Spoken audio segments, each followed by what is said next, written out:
News చూస్తున్నాం. పశ్చిమాసియాలో అటు యుద్ధ వాతావరణం రోజు రోజుకి కూడా ఉద్రిక్తంగా మారుతోంది. ఇప్పటికే అట్టుడికి పోతుంది. పశ్చిమాసియాతో సహా అటు గల్ఫ్ దేశాలలో కూడా ఎక్కువగా కూడా ఈ దాడులు అనేది యుద్ధ ప్రభావం అనేది ఎక్కువగా కనిపిస్తోంది. ఇజ్రాయెల్ పై ఇరాన్ ప్రతీకార దాడులు చేస్తూ ఉంది. అటు డిమోన్ అరద్ ప్రాంతాలపై క్షిపణులతో అటాక్ చేసింది. ఇరాన్ చేస్తున్న అటాక్స్ కు అటు చాలా మంది కూడా గాయాలు పాలైన పరిస్థితి నెలకొందనే చెప్పాలి. తాజాగా ఇజ్రాయెల్ పై డిమోన్ అరద్ ప్రాంతాలపై క్షిపణులతో అటాక్ చేసింది ఇరాన్. ఇజ్రాయెల్ న్యూక్లియర్ సిటీగా డిమోన్ కు పేరుంది. అయితే న్యూక్లియర్ వెపన్స్ టార్గెట్ గా ప్రతీకార దాడులు చేసింది ఇరాన్. ఇటీవల ఇరాన్ ఆయుధాలే లక్ష్యంగా ఇజ్రాయెల్ దాడికి దిగింది. దీంతో ఇరాన్ ప్రతీకార దాడులకు ఉద్రిక్త పరిస్థితులు నెలకొనేలాగా చేసిందనే చెప్పాలి. మొత్తంగా శనివారం ఇరాన్ అతిపెద్ద అణుకేంద్రమైన నంతాజ్ పై ఇజ్రాయెల్ వైమానిక దాడి చేస్తున్న క్రమంలో దీనికి ప్రతీకారంగా ఇప్పుడు డిమోనాపై ఇరాన్ ప్రతిదాడి చేసింది. 100 మందికి పైగా గాయాలైనట్టు విదేశాంగ ప్రకటన తెలుస్తోంది. ఇప్పటికే వారంతా కూడా హాస్పిటల్ పాలైన సిచ్యువేషన్. ఇక క్షిపణుల శకలాల వల్ల తీవ్రంగా జనం గాయపడ్డారు. ఇరాన్ క్షిపణులను అడ్డుకోలేకపోయామని ఇజ్రాయెల్ సైన్యం కూడా ప్రకటించిన పరిస్థితి. మొత్తంగా అటు ఇజ్రాయెల్ దాడులు అలాగే ఇరాన్ ప్రతి దాడులతోటి అటు పశ్చిమాసియా అయితే అట్టుడికిపోతుంది. చాలా మంది ప్రజలు గాయాలు పాలవుతున్నారు. క్షిపణులు అడ్డుకోలేకపోవడమే ఇందుకు కారణంగా కూడా చెప్తూ ఉన్నారు. మనం బిగ్ టీవీ స్క్రీన్ పై గమనించవచ్చు. ఏవైతే క్షిపణులు పడ్డాయో వాటికి సంబంధించి ఇంట్లో కొంతమంది మనుషులు ఉన్నారు. మనం గమనించవచ్చు. మిడిల్ బాక్స్ లో గమనించినట్లయితే అక్కడ చూస్తూ ఉన్నాం. ఇంట్లో మనుషులు ఉన్న సమయంలో శకలాలు కిందికి పడిపోయిన దృశ్యాలు కూడా మనం గమనించవచ్చు. యుద్ధం కారణంగా అటు సామాన్య ప్రజలు కూడా భయం ప్రాంతాలకు గురవుతున్న పరిస్థితి, భయాందోళనతో ఉన్నారు. ఆ క్షిపణుల కారణంగా మొత్తం కూడా ధ్వంసం అయిపోతున్న దృశ్యాలు మనం బిగ్ టీవీ స్క్రీన్ పై గమనించవచ్చు.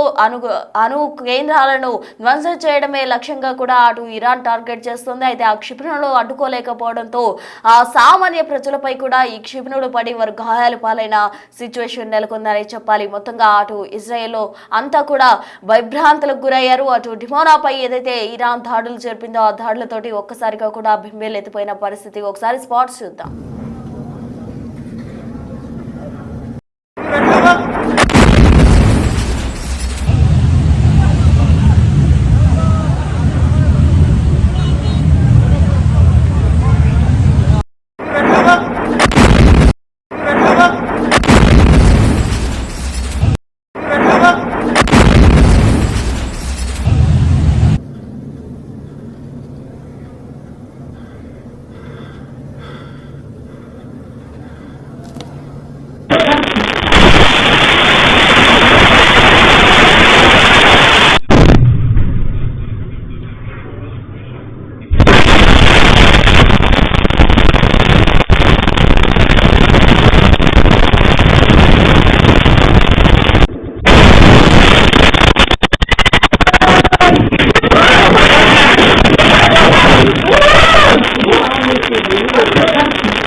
Field update from the south. Officers are responding to multiple scenes with residential communities impacted, including here in Erad, where you could see the impact was right in between residential buildings. They obviously took severe damage as a result of the Iranian regime once again doing what they do, which is purposely targeting our civilians, as the world has clearly been able to see.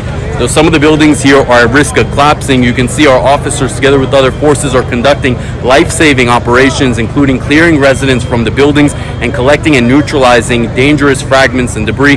We're talking about dozens of injured civilians, including children, with numbers obviously dynamic that were medically evacuated from this scene in various conditions as the joint operation is ongoing.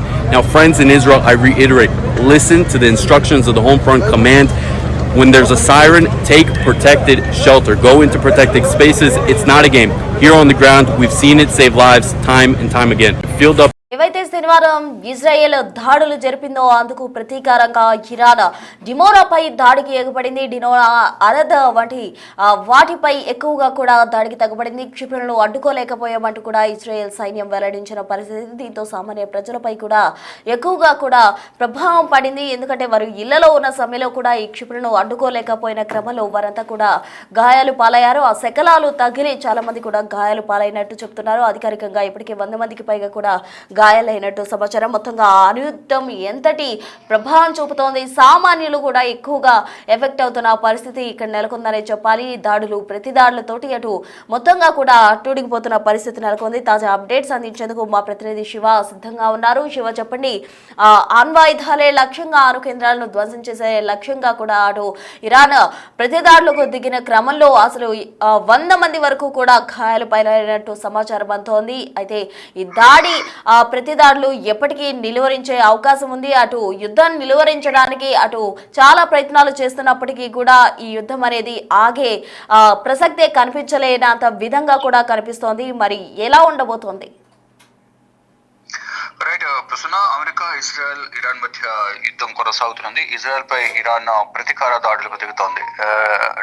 Dimona అరద్ ప్రాంతాలపైన క్షిపణులతో Iran attack చేసింది. Israel nuclear సిటీగా డిమోనాకు పేరుంది. ఈ నేపథ్యంలోనే nuclear weapons target గా Iran ప్రతీకార దాడులు చేస్తోంది. ఇక ఇటీవల ఇరాన్ అణ్వాయుధాల లక్ష్యంగా ఇజ్రాయెల్ దాడి చేసింది. దానిలో భాగంగానే ప్రతీకార దాడిగా శనివారం ఇరాన్ అతిపెద్ద అణు కేంద్రమైన నతాంజ్ పైన ఇజ్రాయెల్ వైమానిక దాడి జరిగింది. దీనికి ప్రతీకారంగా ఇప్పుడు డిమోనాపై ఇరాన్ ప్రతిదాడి చేస్తుంది. ఇక 100 మందికి పైగా గాయాలైనట్టు కూడా విదేశాంగ శాఖ ఒక ప్రకటన విడుదల చేసింది. అంటే ఒకరిపై ఒకరు దాడులు చేసుకుంటూ ఉన్నారు. ఈ నేపథ్యంలోనే ఇటు సాధారణ ప్రజలు, మరోవైపు ఇరువైపులా ఉన్న సైనిక వ్యవస్థ కూడా దెబ్బతింటుంది. దానిలో భాగంగా ఈ న్యూక్లియర్ ప్లాంట్స్ పైన దాడి చేసిన నేపథ్యంలోనే 100 మందికి పైగా గాయాలైనట్టు కూడా విదేశాంగ శాఖ ప్రకటించింది. ఇక క్షిపణుల శకలాల వల్ల తీవ్రంగా జనం గాయపడ్డారు.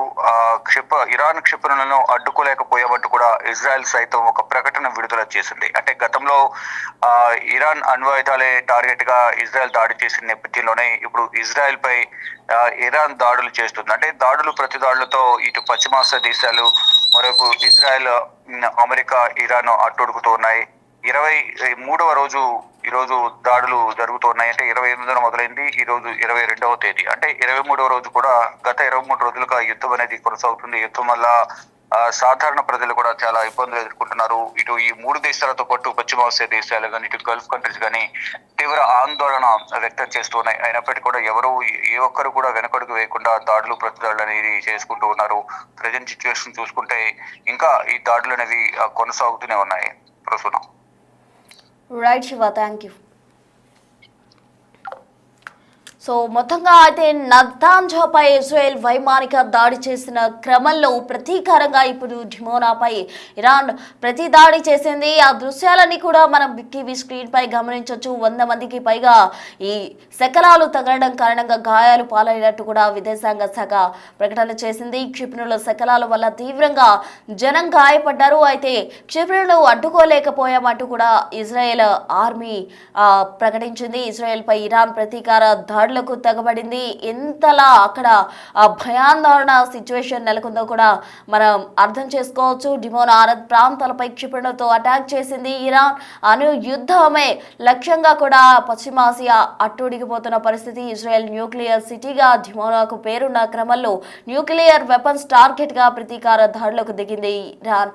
సో మనం ఆ దృశ్యాలని గమనిస్తూ ఉన్నాం. దీంతో సామాన్య ప్రజలపై ఎక్కువగా కూడా ప్రభావం పడింది. వారంతా కూడా గాయాలు పాలయ్యారు. 100 మందికి పైగా గాయాలు పాలైనట్టు విదేశాంగం చెబుతోంది. శనివారం ఇరాన్ అతిపెద్ద అణు కేంద్రమైన దానికి సంబంధించి ఇజ్రాయెల్ నతాంజాపై ఇజ్రాయెల్ వైమానిక దాడి చేసిన క్రమంలో ప్రతీకార దాడులకు ఇరాన్ తెగబడింది. దీంతో అటు ఇజ్రాయెల్లో అటు ఏదైతే డిమోనా ప్రాంతంలో సామాన్య ప్రజలు ఉన్నారో వారంతా కూడా ఎక్కువగా ఎఫెక్ట్ అయ్యారు. ఇళ్లపై క్షిపణులకు సంబంధించిన శకలాలు పడడంతో చాలా మంది గాయాలు పాలైనట్టు కూడా సమాచారం. మొత్తంగా ఈ యుద్ధం ఎప్పుడు ఆగుతుంది, దీనికి ఒక ఎండ్ కార్డ్ ఎప్పుడు పడుతుంది, అసలు దాడులు ప్రతి దాడులని ఎప్పటికీ నిలువరిస్తారు అన్నది వేచి చూడాలి.